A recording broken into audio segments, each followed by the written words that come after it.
February 2nd, 1959.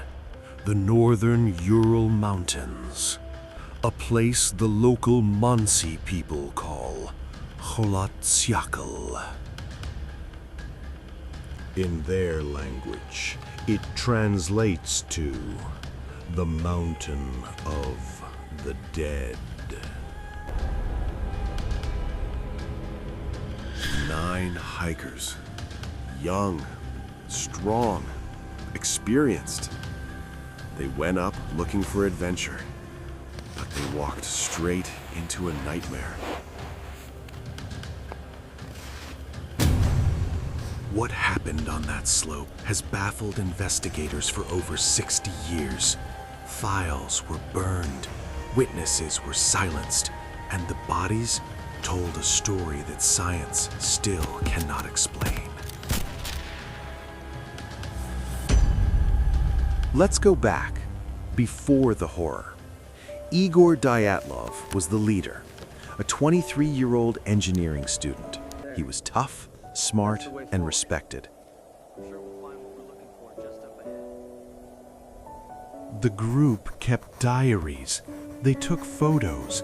They wrote about the cold, the deep snow, and the beautiful silence. They had no idea that they were being watched. Yeah, it's incredible. Wait up, guys. On February 1st, they set up camp on the slope. The weather worsened. The wind began to scream, but Dyatlov made a fatal decision, not to go down to the forest, but to stay on the exposed slope. Sometime in the night, something happened. Not an avalanche. An avalanche would have crushed the tent flat, but the tent was standing. Forensic analysis revealed cuts in the fabric, but here is the detail that keeps me awake at night. The cuts were made from the inside. Panic. Pure, primal panic. They didn't even unzip the door. They slashed their way out and ran, barefoot, into the -30-degree void. It took weeks to find them. They were scattered down the mountain, some under a cedar tree, some buried deep in the ravine.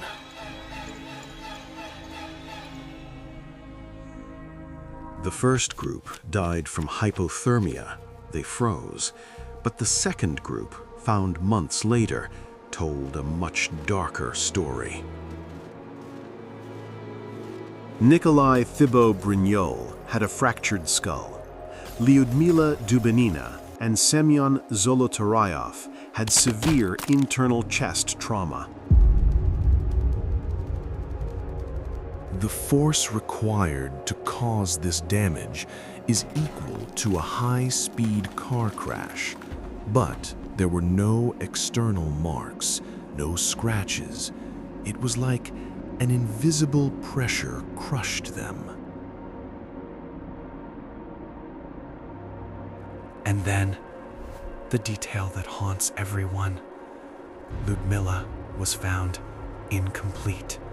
Her eyes were missing, and her tongue was gone, while she was still breathing. Clothes were tested. The Geiger counters went crazy. High levels of radiation were found on their garments, in the middle of nowhere.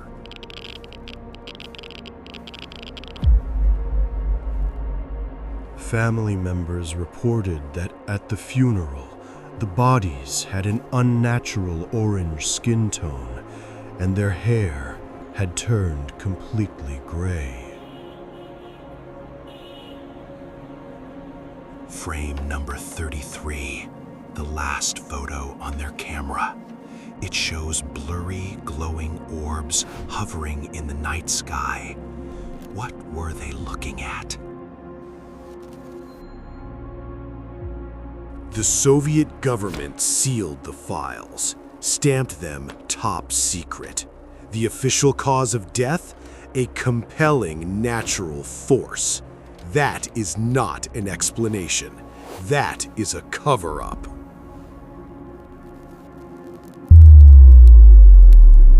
Was it infrasound driving them mad? A secret weapon test? Or something ancient living in those mountains?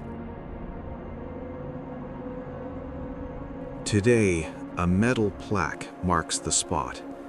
It lists their names, but it doesn't list the killer.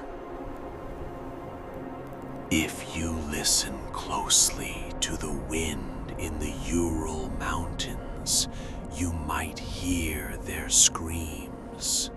Or maybe you'll hear the silence of something waiting for you.